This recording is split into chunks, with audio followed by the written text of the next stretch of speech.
Greetings and salutations, everyone. Welcome back to the Inn of Planar Crossroads, and as always, welcome back to our Around the Hearth discussions. This time, we are discussing, well, we're still discussing Digimon, and specifically, we did world building last time, so this time it's champions of the digital world that we're going to focus on. Not just monster friends of the boys and girls, but champions, the Digi-Destiny perhaps, or the chosen children, whichever kind of iteration you would prefer to go for. Before we get into that, let's go ahead and do our introductions and announcements. Like I said last time, these first two times, we already have our shout out with us, so I'm going to take it easy on Dan, not give him too hard of a time, because he was here for the first couple chats. It'll be Scrat after me, and then Dan. And then we will let our guest go for his spotlight. But you're generous, Captain. Oh, yes. Quite so. I am Adam L. Spain with the Inn of Planar Crossroads and the Gentle Voice Ministries. You can check either one of those out on YouTube and Rumble. The Inn of Planar Crossroads is going to be right where you're watching this, most likely. And the Gentle Voice TV is where you will find the video portions of the ministry. So you can check that out. As far as announcements, again, this is July 2nd. Third Tuesday of July. I don't think I have anything for July. Now, maybe when I get to July, that might be changing. But for right now, we're okay. I don't have any announcements. But we do have Scrat from A Squirrel Plays. I remember when I was the guest and used to get special treatment. Now you're just the dancing squirrel on a ball that we make honk the horns. Yeah, that's me. I am Scrat from Squirrel Plays. I am over on YouTube, where I like to make videos about storytelling and world building, and I try to talk about that in the sense of both written stories and TTRPGs, and I'll learn to say it one day, because those do have some pretty distinct differences despite a lot of overlap at the same time. And on the TTRPG side, I do get to review the occasional game, such as the last one I did was Wasted World for GM Scotty's EZD6. That was super duper fun. It was a lot of fun to look into and to make. And I think that's about it. It's not much. I mentioned in the last video I don't know a lot about Digimon, and that hasn't changed since, so we're still going with it. But he knows more than he used to. I knew more than when I started. That's true. He's learning. By the end of episode 4, I'll be ready to go. There you go. There's a test afterward, just so you know. Mm-hmm. But if you pass, you get the knowledge crest. So. Whoa. See, I didn't even know they had crests until you brought those out earlier. It's mine. There is nothing better than nerds introducing someone else to what they love. All right. I guess, is that me then? I think so. Hey everybody, Dan from Avenue Studios here. You can find us on Rumble, YouTube, and anywhere you listen to podcasts. We try to stream every Saturday, 9 p.m. Eastern.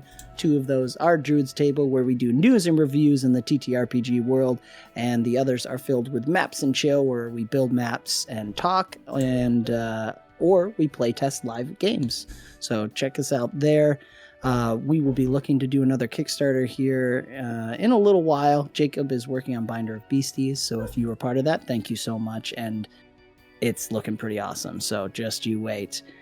And let's see, I think that's about it. Our 5-year campaign's done. It'll have already happened by now, but check out the live stream where we watch it, and we'll probably be all crying again at the end while watching ourselves cry at the end of the campaign. So join us for that stuff. And check us out. If you become a supporter, you get access to our private Discord, where we are playing a Westmarch Kingmaker campaign that's going pretty fantastic, if I do say so myself. So thank you for being here, and I'm really looking forward to this next Digimon chat. All right. Well, before we jump into the next Digimon chat, we have our guest / Levi Spotlight, which is Rordrick. Take it away. Hello, everyone. My name is Rordrick. I am primarily a Digimon YouTuber. If you go on my Digimon channel, you'll find Digimon gameplay guides, talk about all of the stories that have been happening, Liberator, Ghost Game, Adventure 2020, everything that's been happening recently, Seekers, Dreamers, all that. That's been going on recently, ever since I started reviewing all that stuff. You'll find it there. You can also find me over on Twitch at Rordrick as well. We do Jackbox twice a week. I do variety games on Wednesdays, and weekend streams are Digimon. Keep it completely PG and family friendly all around, so anyone anywhere can always drop in. You can leave your kids there and not have to worry about me swearing at them or anything. Keep it very clean. Which, trust me, with Jackbox games, I was gonna say it's hard to keep those people in line. Yeah, it's spicy fast.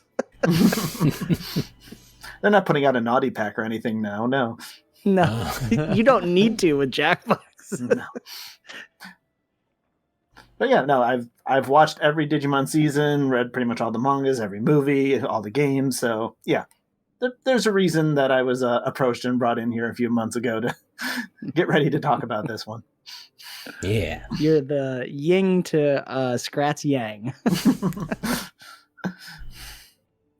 Okie dokie. Mm-hmm. Well, that means we're done with our intros, announcements, and shout out. So, grab your preferred beverage. Join us around the hearth while we discuss Champions of the Digital World. Skål. Skål. Oh, that's good water. Yep, my fire water's good too. All right. There you go. That's a squirrel say I got sucked into the digital world in the last one, so that is So that looks like a no. Digimon. So that's the basic. that looks like an X evolution. Yeah, It totally that does. squirrel. Yes, all the spikes, definitely an X evolution. Squirrelmon Now X. Everyone watching has to tune into the next because apparently there's a story that's going to progress through the It's squirrel gonna keep pictures. going. I'm gonna keep digivolving, baby. I love it. So, 7 young squirrels go to camp for the summer. They wind up living in a digital Living in a land, digital land. becoming Digimonsters and getting digital friends. Pathfinder 2nd Edition has Howl of the Wild now, so That's right. you can That's- do that. Sentient right. animals and Digimon. So before I forget, let me say that again. While I'm remembering Nice. the things for our kind of discussion about, or at least mentioning of, systems to use, there is Digimon Digital Adventures. That's its current version 1.4 is what I'm going to be putting down in the link in the doobly-doo. There's Digimon World Beta 1.0.3. If you want to check that out, what'll be in the doobly-doo. And then also Digi-Destiny Rules, which is a supplement for Kids on Bikes system. So those are there, as well as we were remiss for last time not mentioning Eldamon. So Oh, yeah, that's a good call. very true. If you want to also play heard that- Digimon, that's really good. I've also heard that Animon story is a good one to adapt. I haven't tried yes. it myself, but I've heard that's also a good one. There you go. So now we've mentioned them. And of course you can always tweak your own system. D&D 5e might be a little bit That's where you fuzzy. Yeah. That's where you need Eldamon, Battlezoo, stuff like that. Because otherwise you're going to That's a bump great into point. rule problems. Pathfinder 2e can be done a little bit easier because there's a whole lot more racial options that could be easily transitioned into Digimon type things. So those ancestries are there. Digivolving is always going to be your hard thing to translate. Right. Yeah. Yep. So there's that to think about. And then what was it? Sorry, I was gonna shout out to Eldamon specifically for that because they kind of have an evolution process in there. So Yeah. I really recommend checking that out. So you can do that, and you can do Open Legend also works well, especially if you separate the two characters and do the companion thing that we've seen done before. Those are good options in just splitting that apart. Especially if you look at Brick, referencing back to Open Legend campaign that has just finished up with Avenue Studios. They had one player with two characters, but those characters had kind of split the stat distributions and stuff like that for their companion and themselves. So that's a very useful option to maintain a little bit of continuity within the system for what's happening in the game thematically.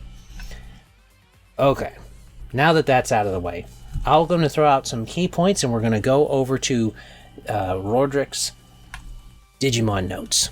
So, move down. Okay.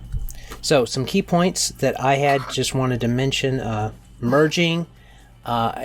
When it comes to characters, we mentioned last time about 3 different things that you can do. You could probably think of maybe 1 or 2 more of types of games that you would play with the characters.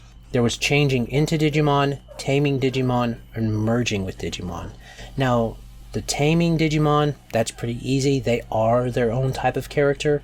Even if they're made off of aspects of the player, they're still kind of their own character for them to bounce off of. So that's not too hard.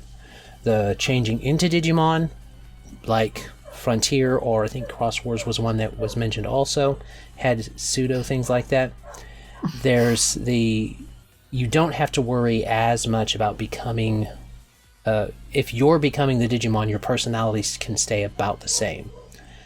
The merging with Digimon, or a human taking data from a Digimon to merge or become a Digimon, that could be something that you would possibly want to think about implementing as the DM, some kind of personality tweaks or change that happen along that line. There's story implications for that are different than the other two, in my opinion. You've got an option for a worldwide cast or a very personal cast when it comes to Digimon. Either one works within the the framework of this IP, so it all works together. You can. I actually encourage people, if you want to make up your own line and stuff like that, especially a rookie, that's fine. But don't be afraid to just embrace pre-made lines and embrace variety within those pre-made lines. If you go more of a VPET style with your taming, because there's 2 different types. You can go a set line or a VPET style. And I kind of like the VPET style, the Digimon World style, where you have the option of going back up and down and forth. It allows a lot more variety. And it also allows people to have more utility with fewer players. So, those are some key points. And now we can start looking through some other things we got from Rordrick. Oh, yeah. Mm-hmm. I mean, there's multiple pages. I don't know where you want to start. I mean, to be under honest, heading 2. Heading 2. Well, I was going to say the personality feature and stuff, that jumps out to me as, for me, having grown up with the original 3 seasons as a kid, that's quintessential to Digimon. So I'd love to hear you break that down a bit. I think, and we mentioned Digimon Digital Adventure before. That's one I've run like 30 plus sessions in. And a system that it uses really well is flaws. It really, you go into play with these flaws, and they have checkboxes that you can work on every time you torments, sorry, that's what they're called. And you check them off as you succeed at checks against them. And it's a literal mechanic way to show that you are growing. So there are great ways, whether it's, your torments, overcoming them, or because you're young, it depends what age range you're going for, how well this might work too. Because you could be like the originals and be 8 years old, or you could be like Data Squad and be, going into college almost, it depends. But just learning who you are, discovering what it is. That's such a big thing about Digimon is the growth. I was going to say, that's a great point. Yeah. Not only for you, but for your Digimon, growing side by side. Discovering who you are. That's a great way to put it. Because the Digimon and the Digivolution kind of reflect that in a very very kind of visual, blatant way what's going on inside the kid. I think that's a big aspect of Digimon. At least it's supposed to. It hasn't Right. in recent stories. Fair enough. Not at all annoyed me. No. No. No, never. Especially with Liberator, now that we know they can just go to Megas and it doesn't matter because it's a card game. Anybody got fries? We got a lot of salt. But yeah, having strong personalities, but also remember, don't just think of personalities for your human. Mm. Digimon are not like other monsters or creatures. They're just as intelligent as your human if you're using a Digimon. Like you said, you could just be a Digimon, you could merge with a Digimon or do the spirit thing. But that is something that I find when I've played with a lot of people in Digimon systems, they forget the Digimon. Mm. They're just kind of there. They're a simp, as some might say. They're just kind of following them around. But they might have different goals. They might have different things that they want to do. Did they choose to be a partner Digimon? Mm. Was this something that, homeostasis made them, like we talked about, and they are a partner? Or, were they, in danger and somehow the human found them and they formed this really close bond? Mm. There's so many different ways you could do it. So I know some players seem to have a hard time juggling two characters. Welcome to a GM's life. So You just look. It's smallest violin. Yeah. Yeah. So, sometimes maybe if you do have a player that has trouble with that, maybe go the spirit route. They become a Digimon because they have a harder time playing two characters. Mm. If you're That's a willing to good mix point. them. Mm-hmm. You could do that for them. Because I've seen some people that love having the two characters and some that it seems cumbersome to them. Mm. There is the option of perhaps letting one person play the Digi-Destiny and then the other be the Digimon. What you can, as long as you don't make it too combat heavy of a game and there's something for them to do, that can be That's useful. the only thing. Mm-hmm. So the human character actually would be the support character in that. I think that's actually within the rules of the one you're talking about playing, right? Yes, they can inspire. If you build your human right, at least against like rookies and champions in the early game, they can be better than your Digimon at fighting Digimon. Mm. You just But go once Marcus. You just go full Marcus on it. Yeah, once you start getting to ultimates and megas, well, they're too squishy and they don't quite do enough damage. But like early game, you can just one-shot stuff. So... Hey, I've watched clips of Marcus smacking face on an ultimate or a mega or something like that. And I'm like, Marcus, man. punches Yggdrasil. No, he doesn't. Yeah. No. In the final episode, yeah. He punches like- God tree? Pretty much. Is this like Ash trying to punch Mewtwo in the first movie? Right? Yes. That's pretty close. Except Marcus succeeds. See, I just can't get on board with punching Digimon in the face when your fist is like this big compared to their face. One Punch Man style. Yeah. It is a good point, actually, in the looking at what it's why my personal preference is the tamer version in a lot of ways, because you have the cards where the human build could literally be a support build. They can be swiping cards to be giving their Digimon something, of course, looking at biomerge eventually and how you handle that, but I love that. Being someone who loves playing support characters, I would really enjoy that. So I think, Rordrick, you made a great point with looking at your table, looking at your players and what they're interested in doing. Because I've had players who enjoy playing the two different characters and working on that relationship and just enjoying telling that story. But there can be some people who want to work opposite someone and doing. I think if you're going to do that, I'd be interested to hear what you guys think. What you guys think about it. But Tamers is probably prime for that, where you have some people playing humans, some people playing Digimon, they can actually act against each other. They can role play against each other and work on that development. And the humans have something to do. There is, of course, Izzy. We talked about off camera bonus content, but Izzy in the first season, he does a lot too. I mean, being able to access the digital world itself. So there are ways to do it. Well, Izzy's kind of like a wizard who's able to go in and mess around with the code. He's a digital wizard. Arcane, is what right? digital magic is coding. Yeah. Because he learns the language and all the symbols and stuff. It's totally arcane. Very cool. Yeah. Well, I'm shout out to the Digimon Abridged guys. They're people that do a big stream of Digimon. What they do is they actually, let's say, like, if I was playing the human, then like, Adam, you could play my Digimon and vice versa.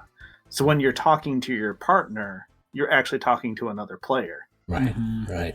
At least from the role play side of things. Like, you get to control, who they digivolve into, and major decisions will still fall to you. You're the player, but you have another player that you can bounce off of. And that can be easier for some people. Interesting. Wait, and just clarification, make sure I'm following. Do you get to play, role play wise, they just let someone else play their Digimon? Not mechanically. That's an interesting way to do it. So you pick you have like a buddy system going on all across the table. That would be different. It's cool. I think this really only works if you really know and trust the people that you're playing with. Right. I don't think you could do this with a random pickup group. No, that's a very good point. I only play TTRPGs with people I don't trust. Is that the line for this episode? I guess so. We're gonna modify it to fit the theme. I only play Digimon with people I don't trust. Oh, that breaks so much canon. I love it. Well, I do think that going back to the personality thing, which because it's so universal, it can go across any type of the IP you want to go for. The personality thing with the Digimon and the Tamer, and the difference or the similarities, like Tai and Agumon, they're very similar. They match each other. But you have a small degree of, but important degree of difference between Izzy and Tentomon, or Matt and Gabumon. And then you get the big difference between Joe and Gomamon, because the service, the purpose of the Digimon is to help them reach, at least in Homeostasis's perspective, what they need to reach to save the digital world. So Tai didn't need to grow in his bravery. He just needed to grow up to lead, which is what Agumon helped him do. Matt didn't have to get tougher. He needed to get more in touch with who he was as a person in his friends. And so then he has Gabumon, who's very loyal and a friend, and shows him true friendship. And you can go on down the line. And then you come to Gomamon and Joe. And they are just opposites from each other. But they help each other grow. And it's especially interesting, and you can do a lot more with it than they did in the show in a TTRPG setting, because you can really show that growth between them to where they still remain different.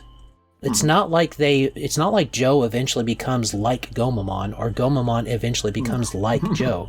They still remain their own character, because Joe needs that for they complement each other instead of contradict each other. And so you can really play into that with your characters if you want to. Just remember the 20th anniversary short films they did. There was a beautiful one there. I'm probably the only one that knows what that is, but... No, I've watched most of your videos, man. I know what it was you're talking about. Oh, okay. Yeah, where Gomamon tries to help Joe, get over his fear of blood. But Digimon don't bleed like that, so... And Joe knew it. It makes sense. Yeah, so he's just like, whatever. But, yeah.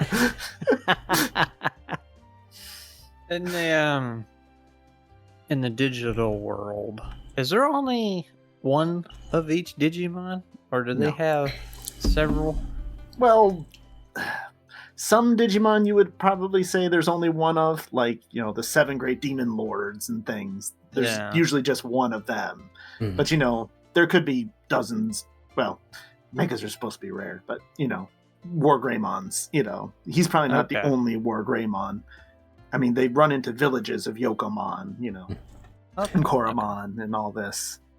And The primary because of village is full of hundreds of babies that are pretty similar. Yeah, and you do have the kind of whatever's convenient for the story. so you don't have to be afraid of that in your stories if you want to. Right. But It can confuse your players though, if you do it too much. If there's too much of just the same. Is this one? so I think that if you're looking for kind of a distribution, if you think about the digital world, it's got, especially if you play with the time dilation thing, it goes through so many cycles of years, which makes sense for a computer. You can overclock a computer or underclock a computer to make it run slower.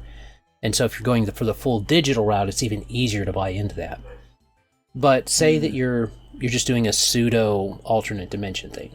That time dilation plays into your favor because, sure, there was once this War Greymon, and that's how they knew about the metal that he has as Draymond Destroyer metal type of stuff in his claws. That's how they knew.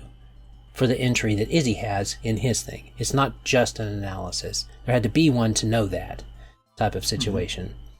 So you can always play around with that time dilation, perhaps, and they do in seasons 1 and 2. I don't know that a lot of the other seasons really mess with that, because they synced up the time in Tamers, I believe, in 3. The time should have been synced as soon as Apocalypse was defeated, so it should have been synced in 02. I don't remember it being different. There. Right, in 02, but like the first few seasons, they were gone a day, and that was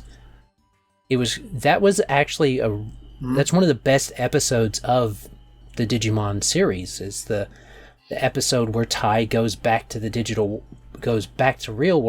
real world, quote. I don't know why they keep calling it the real world. They should call it the human world or something like that, because it implies that the digital world isn't real, but if it's an alternate dimension, that doesn't make sense.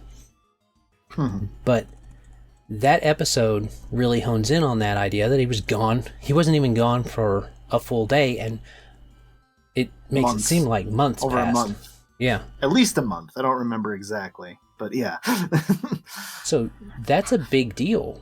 Mm-hmm. And then it's flipped on its head when they go to the real world and they return, and the Dark Masters have taken over and are able to mess everything up because they were gone for years in the digital world, even though it was like a week to them. Yeah, it would have been a long time because they were gone. Being gone a week, Ty was only gone a few hours. He wasn't even gone a full day. He was gone a few hours. So, yeah. Playing with that time dilation, doing that with the person to work that around. And then the personality thing of the Dark Digivolutions, if you don't face your demons, you end up with a Dark Digivolution. Or just become too hungry for that power. You feel you need it in this moment. I mean, how many times does things go wrong in a tabletop RPG? The battle's turning against you, and Digivolution's possible. Depending on your system, how does it trigger? You don't necessarily know as a player. So you might push it. You might do something reckless and try to do something. And maybe it doesn't work out quite right. Yeah. Because I love the line in Ghost Game, even though they completely flopped how the ultimate went. There's a difference between recklessness and courage. And that's mostly what Ty had to learn. Right. Is there's a difference between the two. Yep. And so it really fell down to, when Skull Greymon appeared, it was just he was forcing it. He thought he had all the responsibility. It was all on him, so he had to do it. Of course, no one told him that. He just believed it. Yeah. Juicy stuff for good storytelling. Oh, it's so good. Another really fun thing that's great about a Digimon is normally they go through a reincarnation cycle. where when they're deleted, their data is released. Unless you want to do the absorption thing, then you might not be doing this reincarnation thing. Fair But point. if they are reincarnated, sometimes they can have just that little bit of memory, of knowledge of their previous life. Usually they lose pretty much all of it, unless they're partnered, and then, that's usually a little different. But, like, you can always have them, like, remember little things, or deja vu, things of past lives of, did I do that? Was I something better? Can I be something better? Was I? There was in one of the DS games, World, or I don't know if it was World or not, but there was a small storyline that went along with the main storyline of a black Agumon that kept bugging the player because he wanted to get stronger, and he ends up dying and reformatting. And it turns out that the reason he hated the humans was because his past partner had abandoned him in a time of need. And so I believe that's Lost Evolution. Okay. So that's why he became a black Agumon, because he had that resentment. So he had to face against that resentment. And by engaging with the new player, or the player that you are in the game, he gets over that hatred of humans and eventually reformats a third time back into, I think he goes all the way back up into Antilamon or something like that, or one of the good Digimon. But that's in there, and that type of a story can be a fun side story to be able to demonstrate. That's a storytelling way to demonstrate to your players that it's not over when a Digimon dies. They can reformat.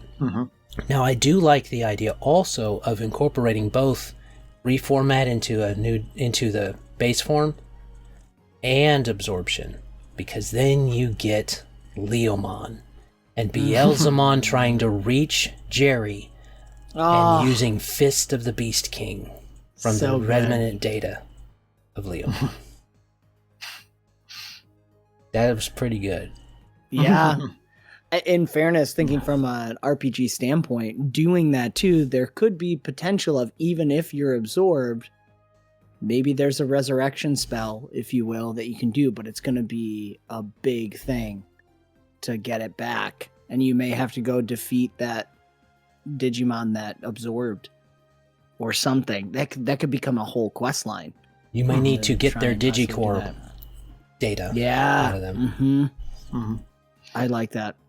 Because most systems and things like that, it just your partner's defeated, it reverts back to an egg.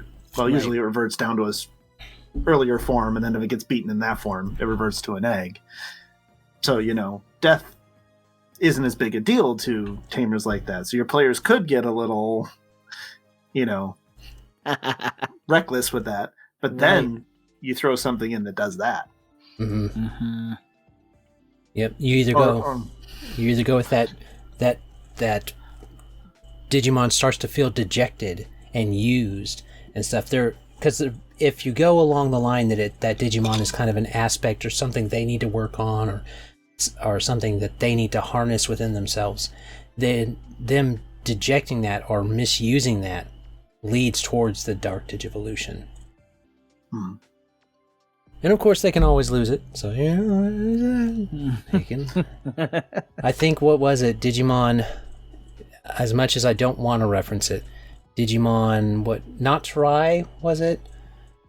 I guess it was Try, based on your notes. If you lose a partner, a Digimon can lose their partner, or a partner can lose their Digimon permanently.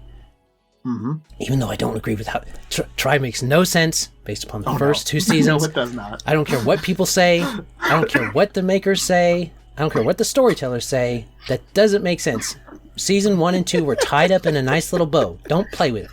Don't mess with it. Oh, anytime they've tried to do sequels, Digimon has dropped the ball. It really... they just need to keep doing new stuff. Yeah. Or let someone else do something within that universe. Because they seem to think... They actually said something that was, like, totally crazy. Bandai Namco, one of the sponsors, said, "We're just running out of stories to tell with Digimon." I'm like, what are you talking about? That's crazy. Are you really serious? It's the complete digital world. DigimonCon 2023, yep. I said that. I was like, nah. You obviously do not understand the franchise then, if that's what you think. I mean, Dark Area, Wachelny, Iliad. I mean, you have stuff that you've established. Give me so easy. the creepy Dark Ocean Cthulhu style. Come on. Oh, come on. Dark Ocean was in Try. That's For correct. That's kind of 2 sad. Oh, I didn't know that. Because it's like, at this point, it's been going on so long, too. You can revisit some stuff if you do it with care and love. There's your problem. Always, Yeah. They don't always need brand new gimmicks, no. Right. I mean, that's the beauty of Digimon is what we've been talking about, too. That growing up, that transformation. I think it was Rordrick you were talking about at the beginning. That's the beauty of Digimon is growing up and something about you changing. I mean, that's so universal. You could just tell that story forever. Mm-hmm. Instead, give us 67 episodes of just Monster of the Week with no plot. And welcome to Ghost Game. All right. Yay. With that assault upon our cultural taste buds, let us go into final thoughts. So, time to roll the D4. Oh, man. One second. I'll look through my notes for one thing. Oh, guess what, Scrat? It's not me. Yeah, it is. Okay, but he just has one question first. Yeah, huh? No, that's what I asked earlier. I was getting it out early. Yeah. Nice. I was tempted to save it, but I don't know how related this would be. I'm just thinking it'd be kind of cool for your game setting, adventure, people, whatever.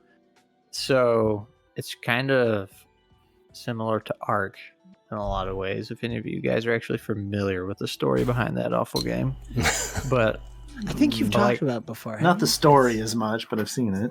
the story is actually cool, but everything else is so bad. But it'd be neat if all these different people got sucked into the digital side, and none of them were particularly Digi-Destined or none of that. Just maybe at random, maybe there's some grand plan there that I haven't thought of yet. But this is the reason I was asking. I was like, well, is there more than one of each Digimon? So they go in, and all these, I'm talking like bunches of people get sucked in, and they form their own clans and groups, and then they start, I guess not capturing, but overcoming the Digimon and training them to use them however they want, because they might find out their own weapons don't work in a digital world, and they start building up their own groups and clans, and then they use the Digimon to fight the other groups and clans, and you got your survival of the fittest thing going on. Very, like I said, very Ark inspired, but minus the time shenanigans, I would imagine. So what I'm hearing is that Scrat wants to have, basically, he wants to colonize the digital world with humans everywhere. Well, see, they all get thrown in there, but they don't know how, and they're trying to find their way out. But they're also trying to survive. You could make it the Digimon be a little more wild, but that might be hard to do because all the Digimon can talk, right? Not all of them. You have like A Monochromon. lot, but yeah. Yeah. Although it's an interesting thing if you take away the Digi-Destined, but you go with the idea that through a human connection, they can short circuit their Digivolution rather than, like Rordrick was talking about in the previous chat, rather than taking years to actually grow like a normal Digimon. I could pair up with a person, and then you could play into like I was gonna the say that's how you can get them to work character, together. Some people would be lying and tricking. Like, oh yeah, we'll give you this, and this, and some of the Digimon could be lying and tricking too. Like, oh yeah, we'll totally work with you if you do this, and then just eat them all when they get evolved or whatever.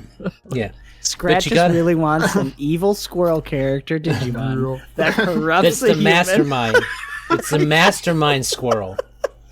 There's always, it's always in shadow when you see it, and it's cast upon the wall and stuff. Looks like this used beast. It's just like every time he digivolves, he gets bigger and bigger and bigger. But his master final form, or whatever it's called, he's actually just squirrel size, and it's just so much trouble at that point. It's like Bleach, but squirrel. There are megas that are that small. That's true. Well, Piximon's tiny, right? Yeah, he's an ultimate.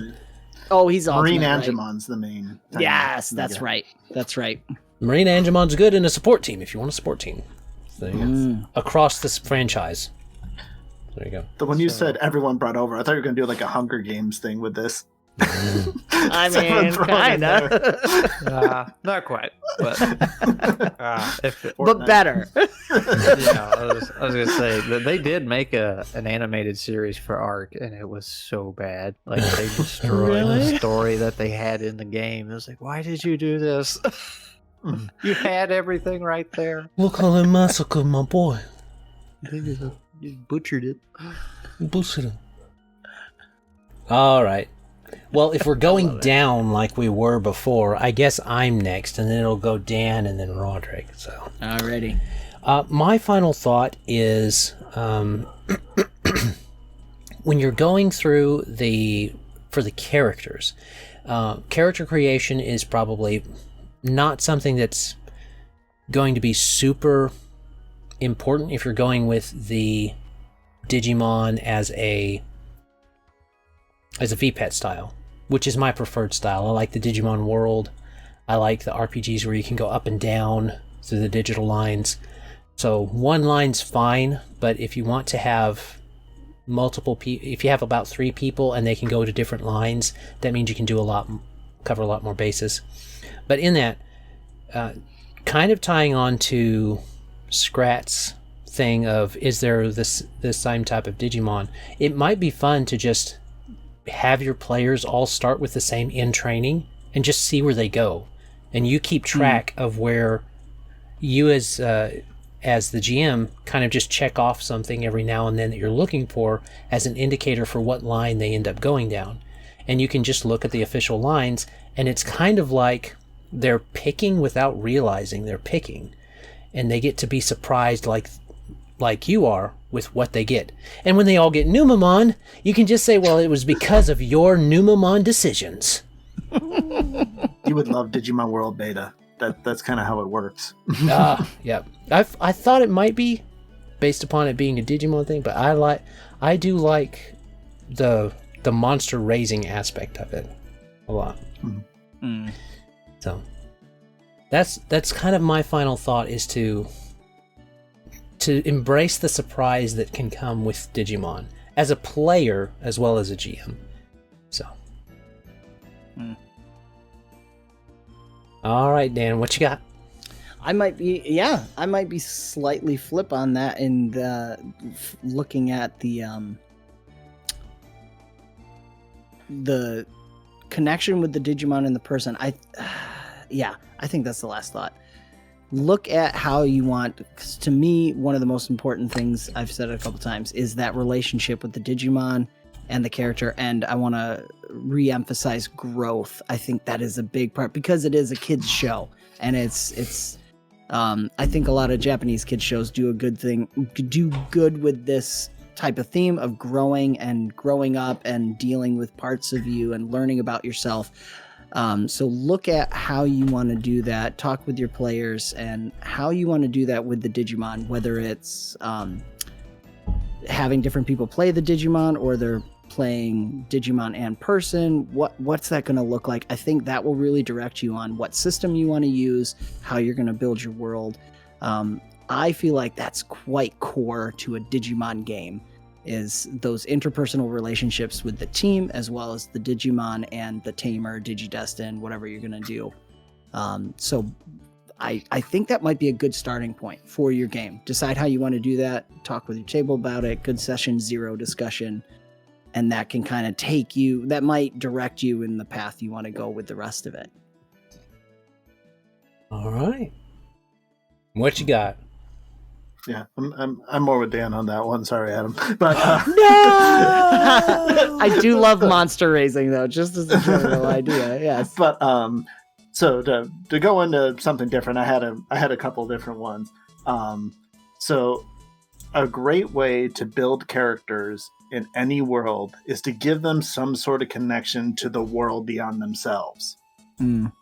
Make them a part, if you're looking at your Digimon, make them a part of a village. Make them have something important in the digital world. Whether they get pulled to the human world and have to get back, or, vice versa.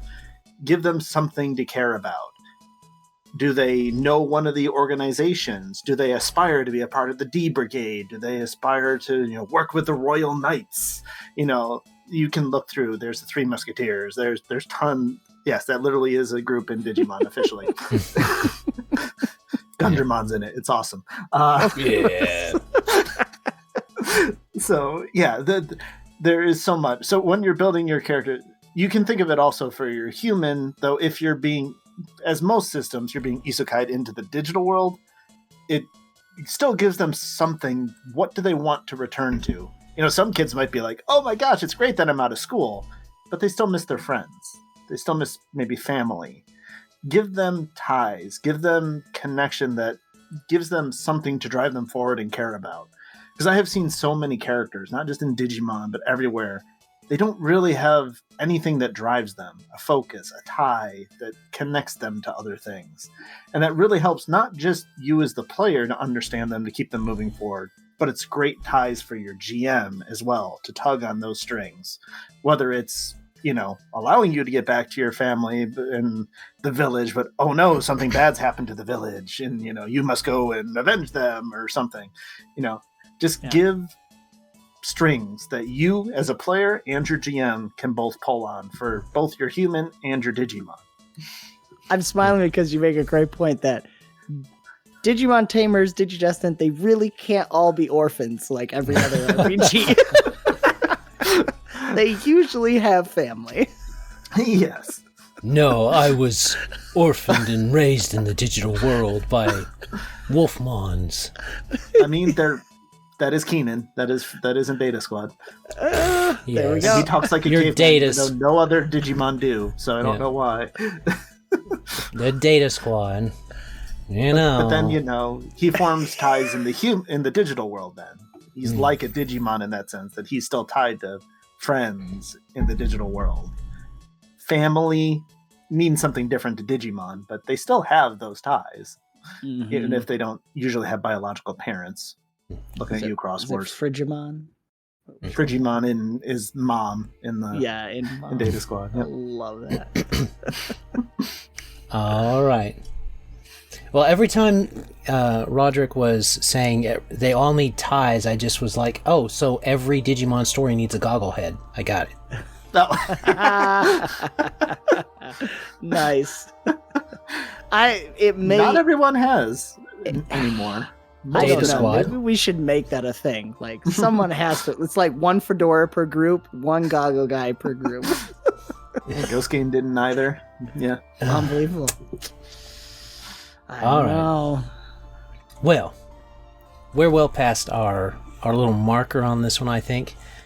Sorry. But not terribly. I'm not sorry. So, we hope you have enjoyed, and we hope that you check out the Inn of Planar Crossroads. If you would like to check us out, there's our webpage right there, innofplanarcrossroads.com or theiopc.com. Either one of those should work. We've got our links to all of our stuff there, most of our stuff there. And then we've got avenuestudios.media. If you want to check them out, that's YouTube, Rumble, Patreon, and local links for them is on their official website. A Squirrel Plays is making YouTube content about squirrels trying to do things in TTRPGs, simply because there's the squirrels sitting upon a wasted world that I'm looking at. So, Yeah. You can check that out. And then, if you want some dragons and some Digimon and stuff like that, check out Rordrick. He's on YouTube and Twitch. So there you go. Yeah. Looks very much like a Shoutmon, I must say. It's got that same red. A little bit. Give him a microphone. Yeah. All right. As always, have a great day. God bless and enjoy. Bye. Bye. This content was made possible by travelers and viewers like you. Thank you.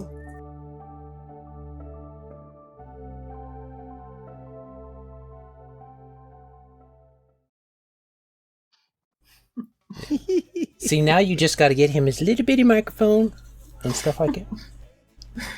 This was actually sent to me by one of my friends I made through streaming. So, Oh, made that's this. awesome. Yeah. Cool. Is it crocheted? Yes. Dude. Crocheted and stuffed, and she actually stuffed it so actually sits. Doesn't just flop. Oh my word. That's legit. I love that so much. Oh man.